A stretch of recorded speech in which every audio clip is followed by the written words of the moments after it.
السلام علیکم ورحمۃ اللہ وبرکاتہ۔ اعوذ باللہ السمیع العلیم من الشیطان الرجیم من حمزہ ونفخہ ونفثہ۔ سورہ بقرہ کی آیت نمبر 6 اور 7 میں اللہ رب العالمین فرماتا ہے، اے رسول صلی اللہ علیہ وسلم، بے شک جو لوگ حق کو چھپاتے ہیں انہیں آپ ڈرائیں یا نہ ڈرائیں، دونوں برابر ہیں، وہ ایمان نہیں لائیں گے۔ ان کے دلوں پر اور کانوں میں اللہ تعالیٰ نے مہر لگا دی ہے، ان کی آنکھوں پر تعصب کا پردہ پڑا ہوا ہے، ان کے لیے بہت بڑا عذاب ہے۔ ان آیات کا واضح مطلب یہ ہے کہ جو لوگ حق کو جانتے ہیں، پہچانتے ہیں، دل سے اسے حق سمجھتے ہیں، لیکن ہٹ دھرمی اور ضد کی وجہ سے اسے ظاہر میں قبول نہیں کرتے، ایسے لوگوں کو اے رسول صلی اللہ علیہ وسلم آپ کا ڈرانا اور نہ ڈرانا دونوں برابر ہے۔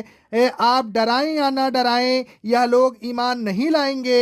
ان کی حق پوسی ضد ہٹ دھرمی کے نتیجے میں اللہ تعالیٰ نے ان کے دلوں پر اور کانوں پر مہر لگا دی ہے، ان کی آنکھوں پر تعصب اور نفسیانیت کا پردہ پڑا ہوا ہے۔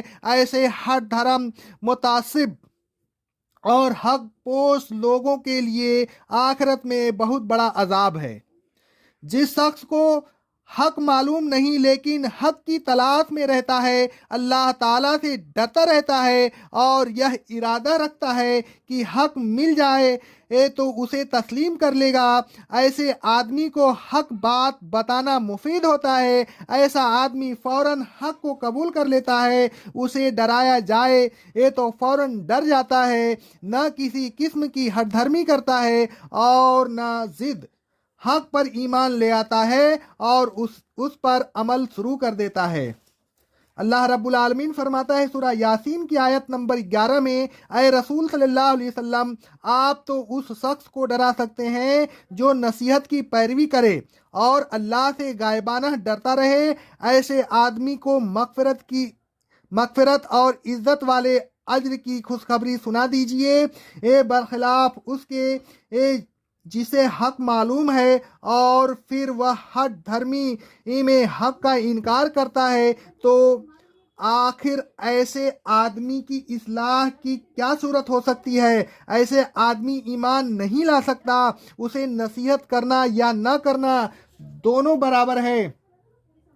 اللہ تعالیٰ فرماتا ہے سورہ یاسین کی آیت نمبر 10 میں، اے رسول صلی اللہ علیہ وسلم، آپ ایسے لوگوں کو نصیحت کریں یا نہ کریں، دونوں باتیں ان کے لیے برابر ہیں، وہ ایمان نہیں لائیں گے۔ جو لوگ جان بوجھ کر حق کو چھپاتے ہیں اور اپنی خواہشات کی پیروی کرتے ہیں، ایسے لوگوں پر نصیحت اثر نہیں کرتی۔ اللہ رب العالمین فرماتا ہے سورہ اقترب الساعۃ کا آیت نمبر 3 سے لے کر کے 5 تک، انہوں نے جھٹلایا اور اپنی خواہشات کی پیروی کی، اس تکذیب اور ہٹ دھرمی پر انہیں فوراً سزا دی جا سکتی تھی، لیکن ہر کام کا ایک وقت مقرر ہے۔ ان کو ایسی حالات سے جن میں عبرت ہے یہ خبردار کیا جا چکا ہے، دل تک پہنچ جانے والی حکمت کی باتیں بھی انہیں سنائی جا چکی ہیں، لیکن ان کو ڈرانے سے کوئی فائدہ نہیں ہوا۔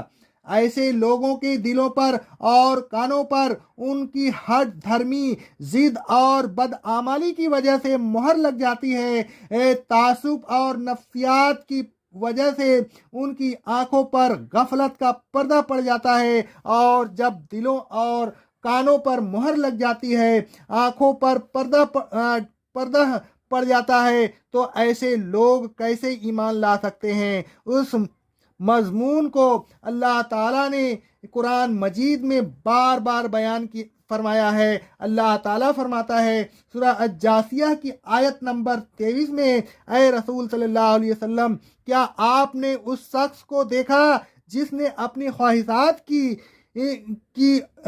کو اپنا الہ بنا رکھا ہے؟ یعنی اس شخص کو دیکھا جس کو اللہ نے باوجود اس کے کہ وہ حق کو جانتا ہے، پہچانتا ہے، گمراہ کر دیا ہے، اس کے کانوں پر اور اس کے دل پر مہر لگا دی ہے اور اس کی آنکھوں پر پردہ ڈال دیا گیا ہے۔ اب اللہ کے بعد اسے کون ہدایت پر چلا سکتا ہے؟ تو اے لوگوں، کیا اب بھی تم نصیحت حاصل نہیں کرتے؟ اللہ تعالیٰ فرماتا ہے سورہ محمد کی آیت نمبر 16 میں، یہی لوگ ہیں جن کے دلوں پر اللہ نے مہر لگا دی ہے اور اب وہ اپنی خواہشات کی پیروی کر رہے ہیں۔ آگے اللہ رب العالمین فرماتا ہے سورہ اعراف کی آیت نمبر 100 میں، اگر ہم چاہیں تو ان کے گناہوں کی سزا میں ان کو مصیبت میں مبتلا کر دیں اور ان کے دلوں پر مہر لگا دیں تو پھر یہ کچھ سن ہی نہ سکیں۔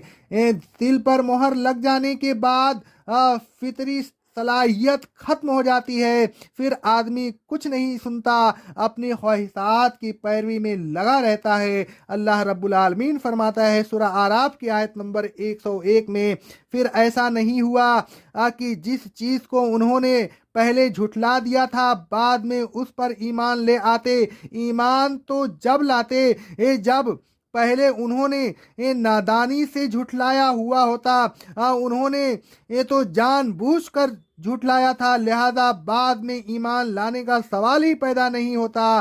ایسے ہی حق پوش لوگوں کے دلوں پر اللہ مہر لگا دیتا ہے۔ اللہ رب العالمین کا ارشاد ربانی ہے سورہ توبہ کی آیت نمبر 87 میں، ان کے دلوں پر مہر لگا دی گئی لہذا یہ سمجھ نہیں سکتے۔ آگے اللہ رب العالمین کا فرمان ہے سورہ نحل کی آیت نمبر 108 میں، دنیا کو آخرت پر ترجیح دینے والے وہ لوگ ہیں جن کے دلوں پر، کانوں پر اور آنکھوں پر اللہ نے مہر لگا دی اور یہی لوگ غفلت میں پڑے ہوئے ہیں۔